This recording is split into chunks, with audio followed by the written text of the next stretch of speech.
Pollinate হাউসে সুমিষ্ট জাতের আঙুর চাষ করে এলাকায় চাঞ্চল্যের সৃষ্টি করেছেন এক কৃষক। আঙুরের আমদানির ভার কমাতে উপযুক্ত প্রশিক্ষণ এবং কৃষি বিভাগের সহায়তার দাবি নতুন কৃষি উদ্যোক্তাদের। এরই মধ্যে বিভিন্ন স্থানে উদ্যমী যুবকরা শুরু করেছেন এই আঙুরের চাষ।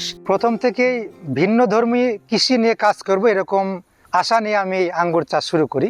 আমাদের মাতৃবাগানে বিদেশ থেকে বিভিন্ন ইম্পোর্টারদের কাছ থেকে আপনার 35টা জাত সংগ্রহ করে মাতৃবাগানে রোপণ করি এবং এক বছরের মাথাতে আমাদের এরকম থোকায় 60টি জাতে ফল আসে। সেই 60টি জাত দিয়ে আমরা মাতৃবাগানে রোপণ করি।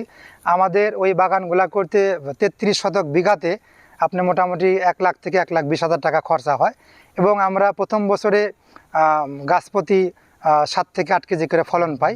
নাটোর সদর উপজেলার কান্দিভিট এলাকার কৃষি উদ্যোক্তা আমজাদ হোসেন নিজের তৈরি আঙুর বাগানের সুন্দর কালারফুল ও সুমিষ্ট ফল দেখে নিজে অভিভূত। কয়েক বছরের প্রচেষ্টায় 35 জাতের আঙুর নিয়ে গবেষণা শুরু করেন। এরপর বেছে নেন 5টি জাতের আঙুর। ফলন বেশি ও খেতে সুমিষ্ট ও সুস্বাদু হওয়ায় বাণিজ্যিকভাবে এর চাষ শুরু করেন। আবার কৃষক আমজাদ হোসেন জানান, তিনি পলিনেট হাউস তৈরি করে তার ভেতর আঙুর চাষ শুরু করেন। 1 লক্ষ টাকা খরচ করে আগামীতে 3 লক্ষ টাকা লাভের আশা করছেন তিনি। জানান 33 শতাংশে 100 থেকে 150 পিস চারা লাগানো যায়। এদিকে লাল টসটসে আঙুর দেখতে আসছেন অনেকেই। পাকা আঙুর খেয়ে তৃপ্তি মেটাচ্ছেন অনেকেই। তারাও আগ্রহী এমন আঙুর চাষে।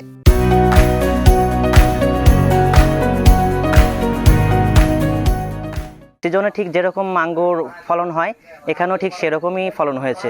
তো ব্যক্তিগতভাবে আমারও কিছু গাছ আছে, তো ওই জন্য আর কি এখানে দেখতে আসছি এবং ফল খেতে আসছি। নেট হাউসের আঙ্গুর চাষ করে সুবিধা হলো যেমন এখানে রোগবালাই কম আছে, মাকড়ের আক্রমণ কম আছে, হ্যাঁ, তারপরে আপনার ছত্রাকের আক্রমণ কম আছে।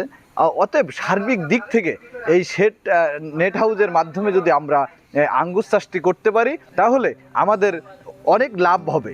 জেলায় অনেক বিদেশি জাতের ফল বাণিজ্যিকভাবে চাষ হচ্ছে। এবার সুমিষ্ট আঙুরের ফলন দেখে আগামীতে সম্ভাবনাময়ী ফসল চাষে কৃষকদের মাঝে প্রয়োজনীয় পরামর্শ ও প্রশিক্ষণের ব্যবস্থা করছেন বলে জানান জেলা কৃষি সম্প্রসারণ অধিদপ্তরের অতিরিক্ত উপপরিচালক কল্যাণ প্রসাদ পাল।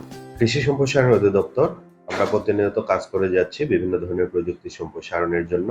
ইতিমধ্যেই আমরা আমাদের দেশের যে বেকার এবং শিক্ষিত যুব সমাজ রয়েছে তাদেরকে কৃষিকাজে অন্তর্ভুক্ত করার জন্য বিভিন্ন প্রোগ্রাম হাতে নিয়েছি।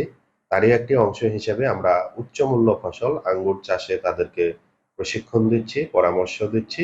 ইতিমধ্যেই নাটোরের সদর এবং নলডাঙ্গা উপজেলা সহ আরো 2-1টি উপজেলায় বেশ কয়েকটি বাগান হয়েছে। এই বাগানগুলোতে আমরা দেখছি যে আঙ্গুরের যে ফলন আসছে এটা মোটামুটি ভালো, আশাব্যঞ্জক। সরকারের পৃষ্ঠপোষকতা পেলে দেশেই উৎপাদিত সুমিষ্ট আঙুর বিদেশি আমদানি নির্ভরতা কমাবে এবং দেশের অর্থনীতি শক্তিশালী হবে, এমনটাই বলছেন সংশ্লিষ্টরা। গোলাম রাব্বানীর তথ্যচিত্রে ডেস্ক রিপোর্ট। উর্মি আক্তার সোমা, কালের কণ্ঠ।